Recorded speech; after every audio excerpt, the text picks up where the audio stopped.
Pataliputra seat पर एक तरफ मीसा भारती राजद इंडिया गठबंधन की उम्मीदवार है, दूसरी तरफ रामकृपाल यादव उम्मीदवार है। तो आपको हम कहना चाहते हैं रामकृपाल यादव मतलब लालू यादव का नौकर और क्या? अरे हाँ, राजनीति तो लालू यादव से ही सीखे उन्होंने। लालू यादव का नौकर दरबारी। हम नौकर नहीं बेटी को चुनेंगे। जब इक्के गो आदमी के दूगो में से केकरो चुने के है, नौकर से बढ़िया बेटी। हाँ। क्या जंगल राज को प्रश्रय देने वाला कौन? अगर कोई जंगल राज था तो उसको प्रश्रय देने वाला कौन? नाम नहीं लेंगे, समझ रहे हैं? अच्छा। जब दोनों वही का चट्टावट्टा, तो 10 साल में क्यों न बदला जाए? अभी यह ईसाई मिशनरियों को बढ़ावा देता है। आप कमेंट में स्क्रीनशॉट डाल दीजिएगा इसके फेसबुक पोस्ट का। अच्छा। यह ईसाई मिशनरियों को बढ़ावा देता है। सम्राट चौधरी का बाप शकुनी चौधरी बोला था कि नरेंद्र मोदी को ही ये गाड़ देंगे, लेकिन बेचारा भाजपा कार्यकर्ता पर दया आता है। मतलब ऐसी स्थिति गली के कुत्ते बिल्ली की भी नहीं होती है जैसे नरेंद्र मोदी ने भाजपा कार्यकर्ताओं की कर दी है। उस सम्राट चौधरी को आज बना के रख दिया है प्रदेश अध्यक्ष, जिसका बाप नरेंद्र मोदी को ऐसा ऐसा गाली देता था। नटवर लाल है, कभी राकेश कुमार नाम था, कभी राकेश कुमार मौर्य नाम था, कभी राकेश कुमार सम्राट चौधरी था, जिसकी उम्र 2010 में 28 वर्ष थी, वो आज के डेट में 56 वर्ष 58 वर्ष हो गई है। तो ऐसे नटवर लाल को प्रदेश अध्यक्ष बनाकर भारतीय जनता पार्टी क्या मैसेज देना चाहती है? अभी देखिए, जानबूझ के कहता है लालू यादव को, ऐसा ऐसा गाली देता है कि सब पिछड़ा लालटेन को वोट दे दे। मतलब ऐसा लग रहा है कि जैसे सम्राट चौधरी सुपारी लेके आया हो कि मैं भारतीय जनता पार्टी को बिहार में खत्म कर दूं, नाबूद कर दें। हाँ, और इसी दिशा में ये आगे बढ़ रहे हैं। और ये किसी का नहीं है, ये अपनी जाति का भी नहीं है। इसने अपनी जाति का एक उम्मीदवार नहीं होने दिया। इसीलिए काराकाट में उपेंद्र कुशवाहा जी के समर्थन में वह सब लोग खूंटा गाड़ के डटे हुए हैं। कौन सब लोग? कल नीतीश जी गए थे, आज मोदी जी गए हैं, विशाल रैली हुई है। नड्डा जी हैं, अमित शाह जी हैं, राजनाथ सिंह जी हैं, योगी आदित्यनाथ जी आने वाले हैं। तो वहाँ तो पवन सिंह भोजपुरी के सुपरस्टार खड़े हैं। अब वहां के 2.5 लाख राजपूत मतदाता निर्धारित करेंगे उनका नेता योगी आदित्यनाथ या नचनिया गवनिया पवन सिंह, जो ढोरी चटना हो, जो चोली खोलता हो, जो अश्लील गीतों से सरोवार रहता हो, कोई गठबंधन राष्ट्रवाद ये सब सनातन से कोई वैशाली में बोल रही हैं बीना देवी उनके समर्थक बोल रहे हैं कि उनके समर्थक कह रहे हैं कि राष्ट्रवाद के नाम पे वोट दीजिए। वो लोग ढोंगी लोग हैं, वो लोग नौटंकी करना जानते हैं। वो लोग कब किसको क्या बोल देंगे अपने काम निकालने के लिए कोई पता नहीं। राजशाही कब की चली गई, लेकिन अकर नहीं जा रही। मनोज झा जी को भी ट्रोल किया गया। बताइए, बेचारा गरीब ब्राह्मण को गाली दे रहा था। ये लोग क्या चाल चरित्र रह गया है।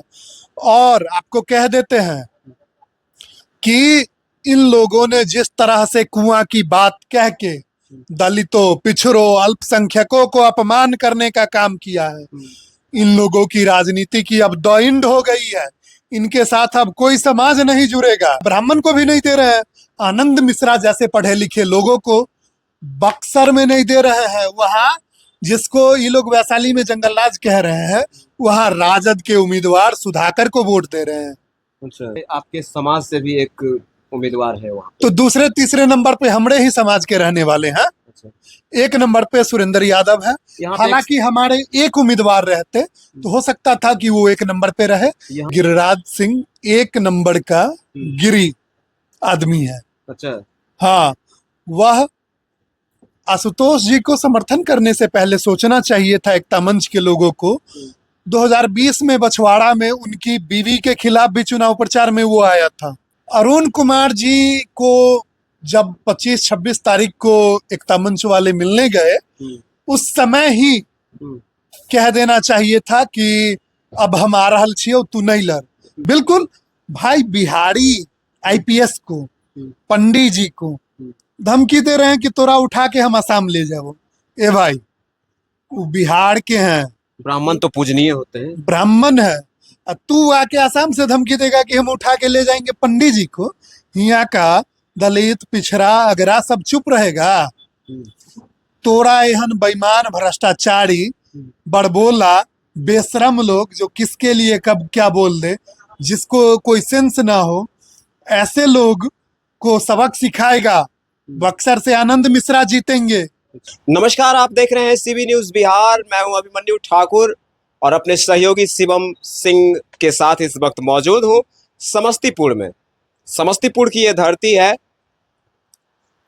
और इस वक्त मेरे साथ 7वें चरण के चुनाव को लेकर जिन सीटों पे चुनाव होनी है उन तमाम सीटों में जहानाबाद, पाटलिपुत्र, बक्सर और काराकाट, इन तमाम सीटों पे चर्चा करने के लिए मेरे साथ मौजूद हैं वार्तालाप को शिवम सिंह सौरभ। जी हाँ, शिवम सिंह सौरभ किसी परिचय के मोहताज नहीं है।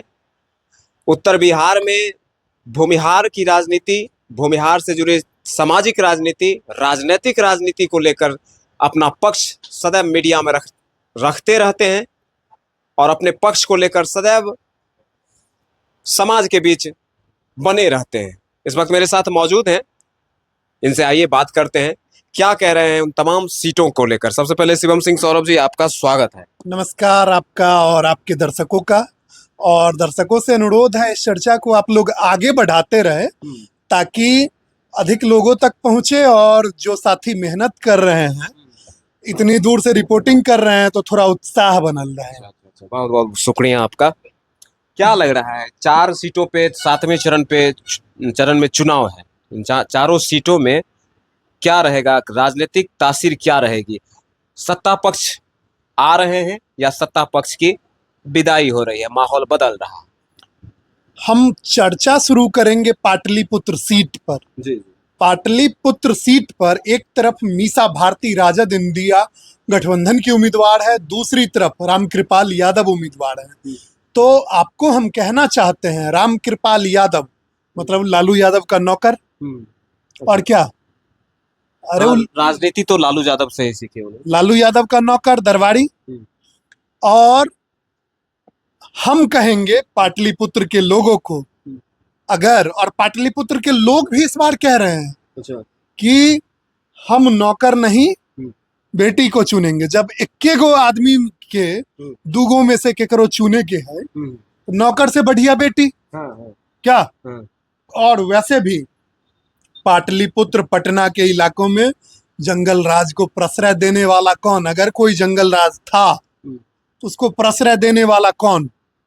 नाम नहीं लेंगे, समझ रहे हैं? जब दोनों वही का चट्टावट्टा, तो 10 साल में क्यों ना बदला जाए अब इसे?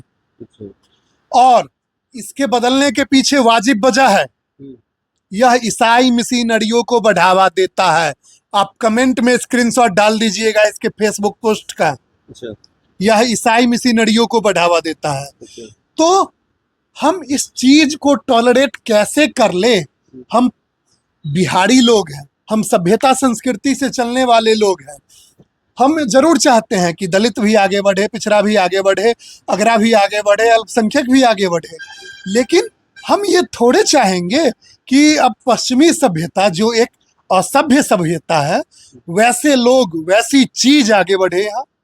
इस पे तो आप भाजपा पे भी बहुत बड़ा सवाल उठा रहे हैं कि अगर जंगल राज की राजनीति में अगर जो अभी पाटलिपुत्र से जो वर्तमान सांसद हैं रामकृपाल यादव जी पे आप बहुत बड़ा सवाल उठा रहे हैं, उनके साथ साथ भाजपा को भी आप टारगेट कर रहे हैं कि जंगल राज में रामकृपाल यादव ही नहीं, आपका सवाल हम समझ गए हैं।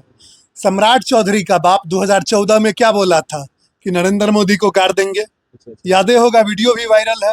शकुनी चौधरी, सम्राट चौधरी का बाप शकुनी चौधरी बोला था कि नरेंद्र मोदी को ही ये गाड़ देंगे, लेकिन बेचारा भाजपा कार्यकर्ता पर दया आता है। मतलब ऐसी स्थिति गली के कुत्ते बिल्ली की भी नहीं होती है जैसे नरेंद्र मोदी ने भाजपा कार्यकर्ताओं की कर दी है। उस सम्राट चौधरी को आज बना के रख दिया है प्रदेश अध्यक्ष, जिसका बाप नरेंद्र मोदी को ऐसा ऐसा गाली देता था। जो आदमी 20 साल से चुनाव न जीता है, जो आदमी नटवर लाल है, कभी राकेश कुमार नाम था, कभी राकेश कुमार मौर्य नाम था, कभी राकेश कुमार सम्राट चौधरी था, जिसकी उम्र 2010 में 28 वर्ष थी, वो आज के डेट में 56 वर्ष 58 वर्ष हो गई है। तो ऐसे नटवर लाल को प्रदेश अध्यक्ष बनाकर भारतीय जनता पार्टी क्या मैसेज देना चाहती है? अब इनके पास ऐसे ही लोग भरे पड़े हैं। बहुत बारीकी से आपने अध्ययन किया है आप उनके बारे में। सुधीर शर्मा जी का पूरा पोस्ट देखेंगे तो उसमें हर एक चीज पर टिप्पणी किया हुआ है। तो ये कोई मैं आरोप नहीं लगा रहा हूँ, ये लालू जी के कृपा से ये नाबालिग विधायक नाबालिग मंत्री बना था, फिर इसकी सदस्यता गई थी, वो सब बात भी छुपी हुई नहीं है। जेडीयू प्रवक्ता ने इसके सर्टिफिकेट, नीरज कुमार ने सर्टिफिकेट सहित तमाम चीजों पर जो सवाल उठाया था वो मीडिया सहित तमाम गैलरी में उपलब्ध है। हाँ, आप देख सकते हैं। तो ये जो भारतीय जनता पार्टी के जो बिहार में दुर्दशा है, इसकी वजह ऐसे लोग हैं। अभी देखिए, जानबूझ के कहता है लालू यादव को, ऐसा ऐसा गाली देता है कि सब पिछड़ा लालटेन को वोट दे दे।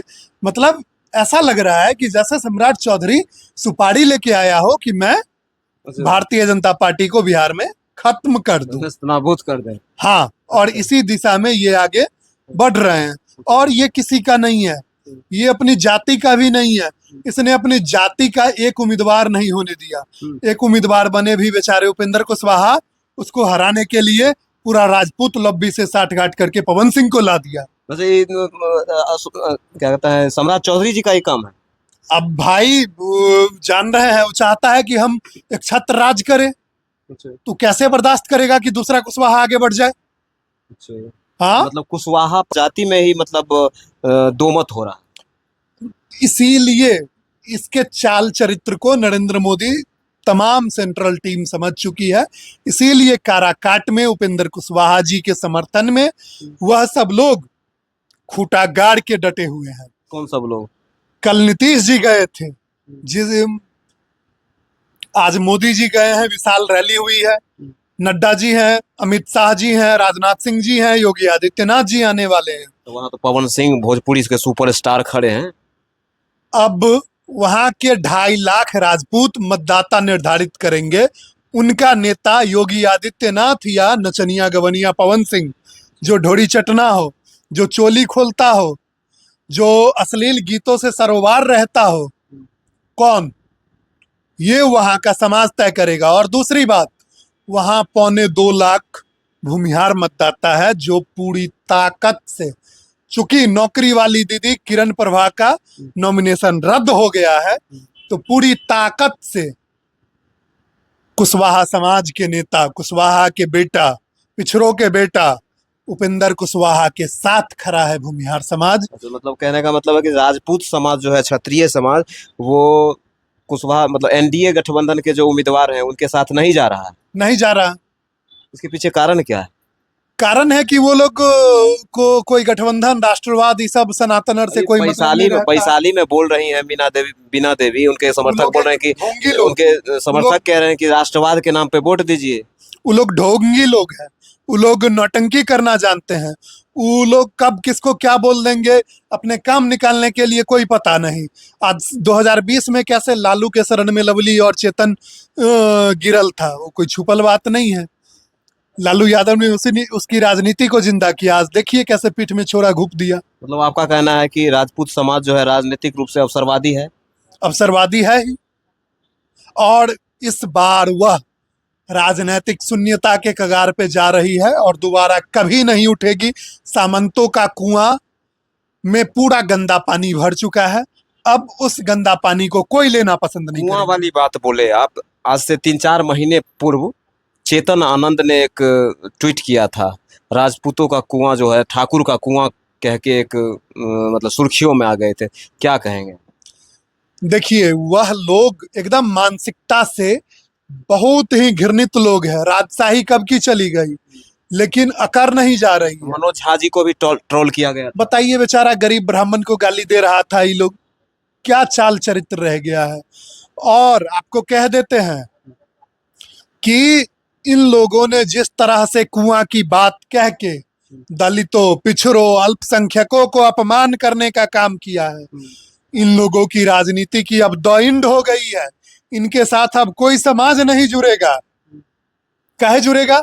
अवसरवादी लोगों के साथ ये लोग भूमिहार से वोट लेता है। ना ही वैशाली में भूमिहार को वोट दिया, ना महाराजगंज में वोट दिया। तो इन लोगों को काहे कोई समाज अपना साथ रखेगा? अच्छा, भूमिहार समाज के जहाँ कैंडिडेट होते हैं वहाँ राजपूत समाज वहाँ वोट नहीं करते हैं? नहीं करते हैं, ना वैशाली में दिए हैं, ना महाराजगंज में दिए हैं।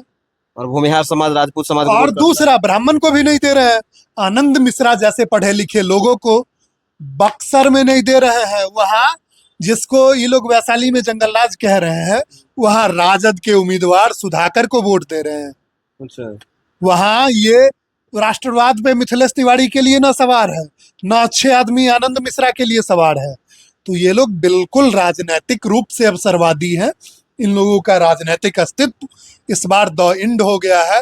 अब ये लोग छटपटा के दलितों को, पिछड़ों को गाली देंगे। जिस तरह से पिछड़ों को के साथ इन्होंने व्यवहार किया, जिस तरह से रोहिणी आचार्य के साथ मारपीट की कोशिश की सारण में, जिस तरह से 3 यादव के लड़कों को मारा, पिछड़े के लड़कों को मारा, की मौत भी हो गई। मौत भी हो गई।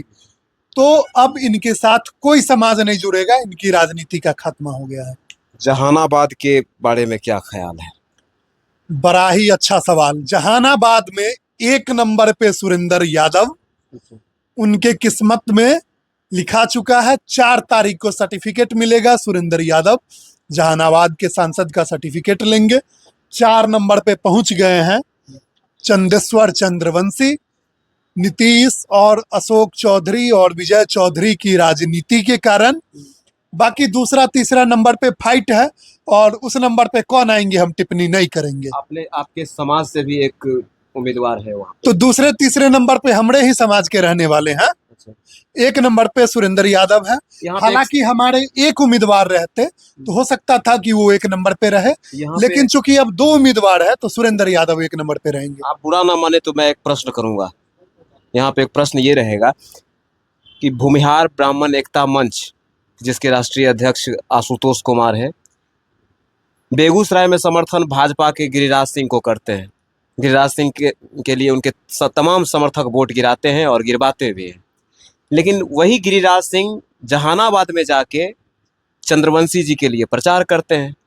क्या कहेंगे? देखिए, गिरिराज सिंह 1 नंबर का गिरी आदमी है। अच्छा। हाँ, वह आशुतोष जी को समर्थन करने से पहले सोचना चाहिए था एकता मंच के लोगों को। 2020 में बछवाड़ा में उनकी बीवी के खिलाफ भी चुनाव प्रचार में वो आया था। अच्छा। इस बार फिर गया है। वो कभी इनका नहीं है। झुट्ठे के समाज के नाम पे समर्थन ये लोग करते हैं और बार बार बेवकूफ बनते हैं। वैसे ये इनका अपना मैटर है, हम कुछ नहीं बोलेंगे, चूंकि इनके समर्थक अति उत्साह में रहते हैं। हो सकते हैं कुछ बोल दें। अरुण कुमार जी के बारे में क्या ख्याल? अरुण कुमार जी को जब 25-26 तारीख को एकता मंच वाले मिलने गए, उस समय ही कह देना चाहिए था कि अब हम आ रहल छियौ, तू नहीं लड़। लेकिन अरुण कुमार जी बीच में आके, हमें नहीं लगता है और ना कोई लोग कह रहा है, अब वोट किसे ज्यादा आएगा वो तो समय बताएगा। लेकिन वो जो किए वो गलत ही कहा जाए।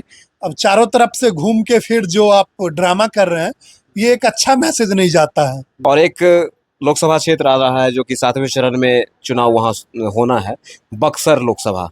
बक्सर लोकसभा की तासीर को आपने देखा भी है, आप वहाँ गए भी हैं, क्या कहेंगे? देखिए, हिमंता विश्व शर्मा ने आनंद मिश्रा निर्दलीय की जीत की नींव रख दी है। अच्छा, उन्होंने जीत की नींव रख दी? बिल्कुल भाई। बिहारी आईपीएस को, पंडित जी को धमकी दे रहे हैं कि तोरा उठा के हम असम ले जाओ। ए भाई, वो बिहार के हैं, ब्राह्मण तो पूजनीय होते हैं, ब्राह्मण है। अब तू आके असम से धमकी देगा कि हम उठा के ले जाएंगे पंडित जी को? यहाँ का दलित, पिछड़ा, अगरा सब चुप रहेगा? तोरा एहन बेईमान, भ्रष्टाचारी, बड़बोला, बेशरम लोग जो किसके लिए कब क्या बोल दे, जिसको कोई सेंस ना हो, ऐसे लोग को सबक सिखाएगा। बक्सर से आनंद मिश्रा जीतेंगे। अच्छा। हाँ। तो ये थे राजनीतिक विश्लेषक, युवा राजनीतिक विश्लेषक शिवम सिंह सौरभ। सामाजिक तौर पे भी अपने समाज में हर वर्ग के लिए अपना आवाज बुलंद करते रहते हैं। इनकी बातों से आप कितने सहमत हैं? इन्होंने अपने 7वें चरण के चुनाव को लेकर 4 सीटों को लेकर जो अपना पक्ष रखा, अपना व्यू रखा, उस व्यू को आप किस तरीके से देखते हैं? आपकी क्या राय है? आप अपनी राय भी कमेंट बॉक्स में अवश्य दर्ज करें। और शेयर करना ना भूलें अच्छा, ताकि इनका हौसला बढ़ता रहे।